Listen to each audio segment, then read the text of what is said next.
You know, local government's an interesting animal.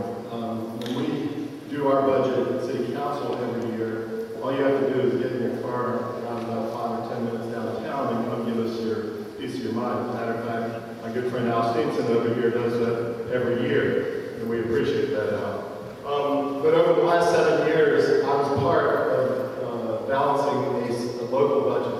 And it's not an easy exercise, especially these last 3 years. But together, working with the mayor, we eliminated 500 positions, which is more than 10% of all positions in the city government. And yet, hopefully, you haven't felt a reduction in services. That's called efficiency.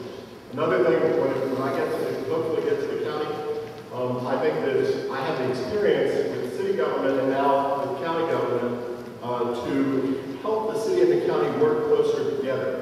We can consolidate city and county services in purchasing, in fleet maintenance, in other administrative services just as a start. And in doing that, we will save you your tax dollars. Thank you.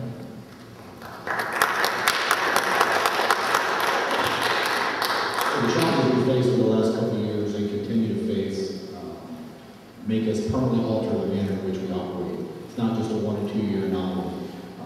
I'm proud to say we have made a difficult budget decision with operating reserves. Unlike some local governments and the state government. We can continue to cut salaries.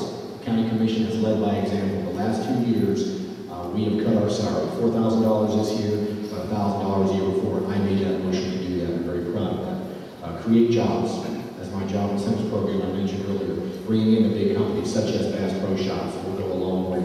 Continue to partner with the private sector when it makes sense, and consolidating not only internally with county governments, but also with other local governments, again, where it makes sense. And one thing I was going to mention earlier, I forgot to, on county business, I've got to go to USF and present a proclamation, so I'm going to have to leave now. I apologize for having to leave early, but I didn't want to come and speak for as long as possible, but I do have to go to USF, be there by 7:45. So thank you again for allowing me to come.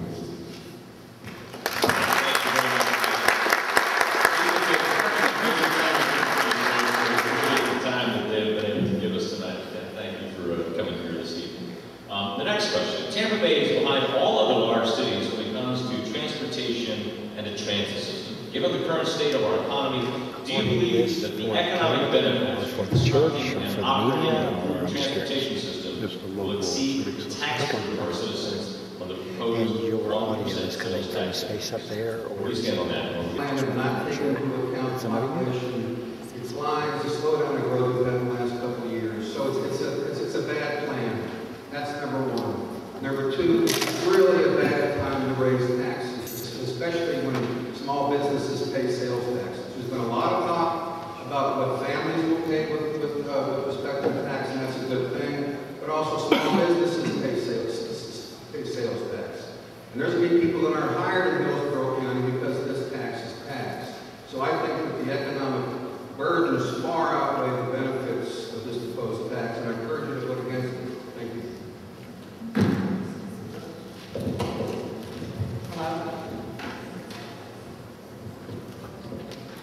Well, I do believe what's important when you talk about taxes is that's a bad word actually I learned when I was in state government, and never impose new taxes or any taxes in a bad economy. It is going to create more of a financial burden on people across the board. It will be on small businesses and their rent. It will just be, just in general expenses for business. And I do believe the most important part of this transportation referendum, because there are many, many benefits, we need to improve our transportation system, and I fully support this plan. And one thing that is important is that you get to decide, the voters, and you will get to look at all the information, examine it, and make the best decision for yourself. But taxes in the bad economy increasing is generally an economic disaster.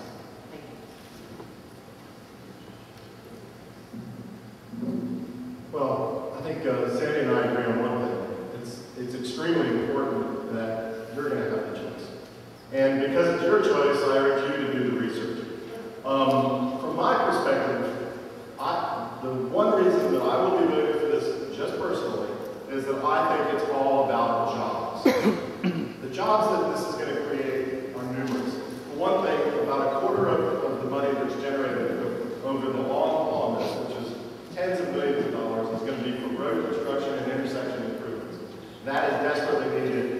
so much in South Tampa, but definitely all over the county. The next thing is bus system. As we get older, okay, some of us might not be driving anymore. We have an abysmally horrible bus system. We will, with this penny sales tax, we will double the size of our bus fleet. We will double the frequency of the rides that our buses will be operating. And then finally, the rail. I've run out of time. Hopefully, we'll get back to this issue in a minute. I am not supporting this. I urge you to do your own research and come to your own conclusion. But this is going to be a job creator in our community. Construction jobs, building jobs, architecture jobs across the board. Thank you.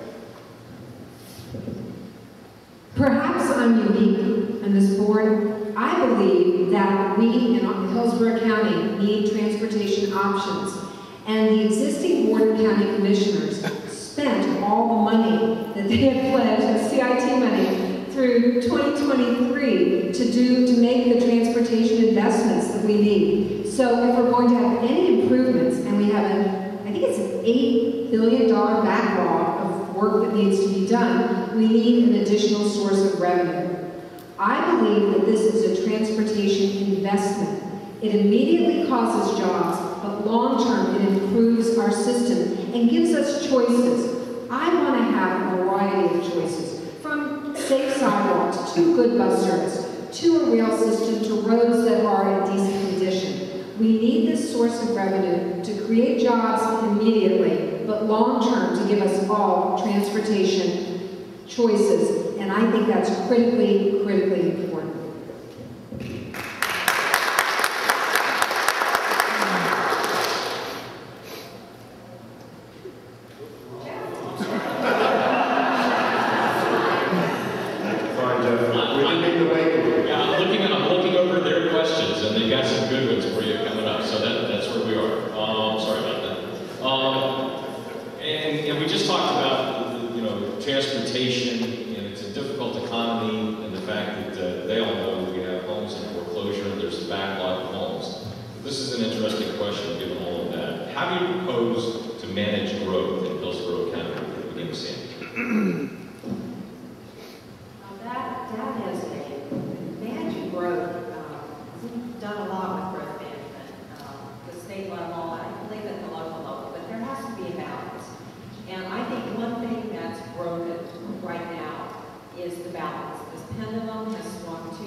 Thank you.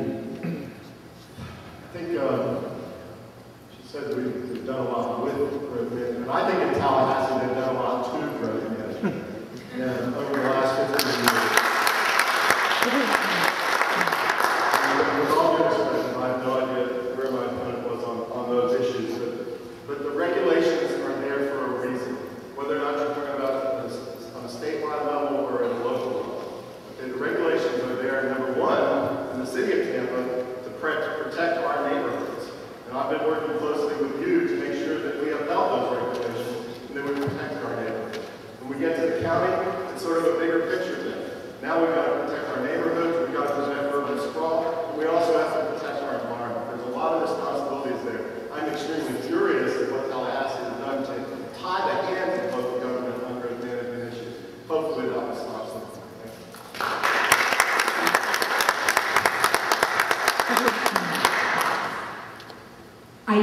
I used to work for the Planning Commission and work as a community planner, writing zoning recommendations and neighborhood plans.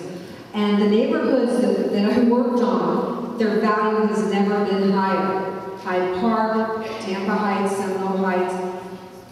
What I've seen is when there's a sense of predictability about the quality of an area, the value increases. When people know that if they live on a river, the river's going to be healthy. If they live on a bay, it will be protected from undue fertilizer, which then causes red tide. The value increases.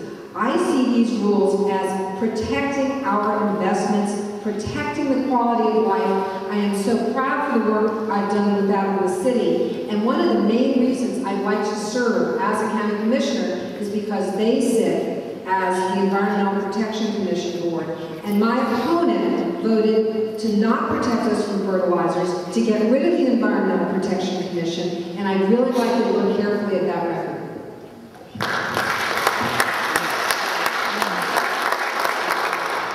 Jim Hosler again. I worked at the Planning Commission for 18 years, and I've worked in the private sector for the last 4 in growth management. And I'm here to tell you that your county government is controlled by the land development industry. It's controlled by the consultants and the attorneys to make money off of developing green spaces out in the middle of nowhere. And you've got to get problem solvers, non-politicians, in the Board of County Commissioners that don't depend upon those campaign contributions. That's the big problem right now. Now, the county government also needs to learn how to redevelop property. Think about all the empty car lots, all the empty office space, all the abandoned properties in our county. Your county government doesn't know how to develop those properties. I do. That's what I do for a living. I'd like to bring those skill sets to the Board of County Commissioners. Thank you.